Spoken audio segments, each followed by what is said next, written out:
Amin anak niya bata marayaw. Kiabin ni hadunya. Bangin anakmu tiarbiya mu marayaw. Kiabin mu hadunya. Wallahi duaahan niya ko pamarayaw. Amin makalima siya sumujud pa Allah subhanahu wa ta'ala. Puasin sunnat. Diurwaahan niya ko. Rabbig firli warhamni. Waliwalidayya warhamhuma kama rabbayani saghira. Bangin anak muri magsambayang. Iban di mo dakon magsambayang. Wallahi bukun kau malasa kaniya. Wallahi bukun kau malasa kaniya. Iban wallahi anak mo bukun malasa kayo. Mayta.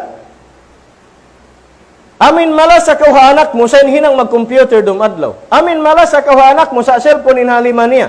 Amin malasa kau ha anak mo sa di mo isandakon magsambayang. Ikaw malasa kaniya habiat to. Insya malasa kay mo di. Mayta, pasal di niya ko duahan pa Allah Ta'ala kaampunan.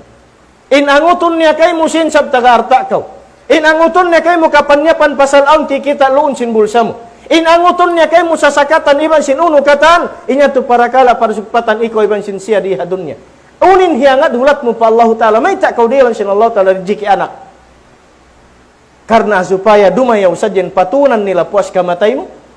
Karena dumayaw sadyan kabuhianan nila hibin mo yung pangarte bang sin building para kanila wala kau naghuat-huat induahan niya ko pamarayaw. Indua sin anak mo.